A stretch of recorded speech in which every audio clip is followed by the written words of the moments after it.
All right, reinforcing desired behavior. Reinforcing desired behavior. What we're talking about here is, we all know about the token systems, but it's important to understand what is it that's going to make this person be happy about whatever it is that you're giving them. All right, not everyone wants not everyone wants the same things that excite them. You have to consider who the participant is. You have to consider what they like, what they dislike. You got to consider the setting in which the reinforcement will be delivered. All right, so when you're thinking about that and you're starting to create these ideas of reinforcing these behaviors outside of just the verbal, you have to make sure that you're giving them stuff that really fits into who they are and how they see the world and what it is that they like or dislike, all right? Because if not, it's not going to have the same impact.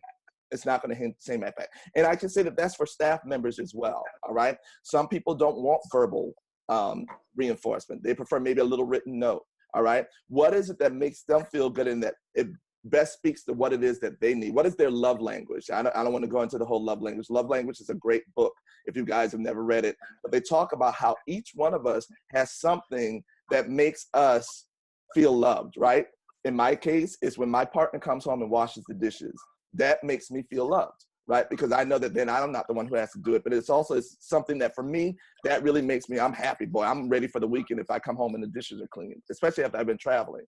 So each one of us has something that is the language that speaks to us that really motivates us. Your job is to really try to figure out what that is with your staff and with your students and to use those things to reinforce them, all right? Concerning what they like or dislike and the setting, okay? Now, in order to do that, one of the things that's really important is understanding the motivation of why people do what they do. For kids, all right? For kids, usually if they're acting out in a certain way, it's to obtain something. And when we say to obtain something, it's either to obtain attention, right? You always know that kid who's acting out because they want your attention. They want you to look at them. They want every kid to look at them. Mr., look at them. Look at me, look at me, look at me. You know, that's what they want, all right? Also in the activity, one of the things they want, they maybe want more sports time. They want to listen to music, or they want to, food as a material item is something that they want. So usually the behavior is based upon I want this food. I want this. I want to have more playtime. I want to go outside more, or I want to, your attention, all right? Now, sometimes they'll be acting out because they want to avoid something, all right? They want to avoid you picking on them in class or asking them a question in class. So they're going to act out before you get to them so you don't have to, or they want to avoid reading out loud in class, right? Because maybe they have challenges with reading and they don't want to be embarrassed, all right? Or they just don't want to stand out. A lot of kids, especially in the middle school, man, they do not want to stand out at all. They want to just kind of sip into the morass of everyone else and not stand out, right?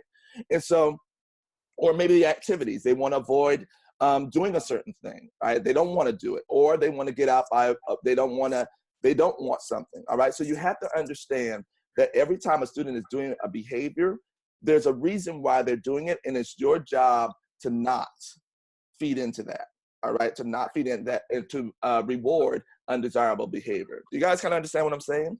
You have to really understand that there's a motivation behind every behavior, all right? And your job is not to feed into that. It's not to feed into that, to redirect and to get them back in track with where it is that you want to go. Okay, Danielle? And I would just add that just understanding that behavior is a communication. Yes. Right? And it's telling us something. And then once we understand that motivation or the function behind the behavior, then it helps us to design and customize the positive reinforcement for the student. Absolutely. Right? So that we can focus on that, because really, honestly, sometimes the behavior in itself, it's not either good or bad. Right. So if a student who is looking to obtain attention either from their peers or from you, an adult, that's not a bad thing. Yeah. It's just how they go about getting it. Yeah. Could the good or not so good.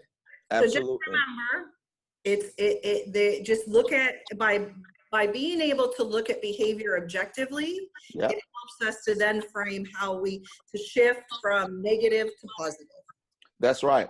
And we also, and that's the work of PBIS, right? It's being constantly aware of those things. And that's where the work really comes in. But all of this work, it all involves getting to know your kids, right? That's why we talk about forming these connections, all right? So when we think in terms of types of different ways of, you know, that we do this, we have social ways that we can reinforce these things. Like maybe these students like to play games. If you know they're social and that's something that really feeds into what they like, then maybe it's this type of social game. They get to play a game. Or sensory things. If you know you have a student who they you know, have you ever had the student who always is into things? They're always touching things. They have to grab things, right? So what you want to do is maybe you want to have little sensory balls for that student, so that that can be something that's going to be a reward for them that they would really love. You know, little Sally is really doing good today. I'm going to let her play with the sensory ball while she's doing her homework. That's going to calm her down, but it's also going to feel like a reward for her. Or maybe if the student really loves music, give them an escape. You get to play 3 minutes, go listen to your favorite song on the beanbag, and just kind of disconnect.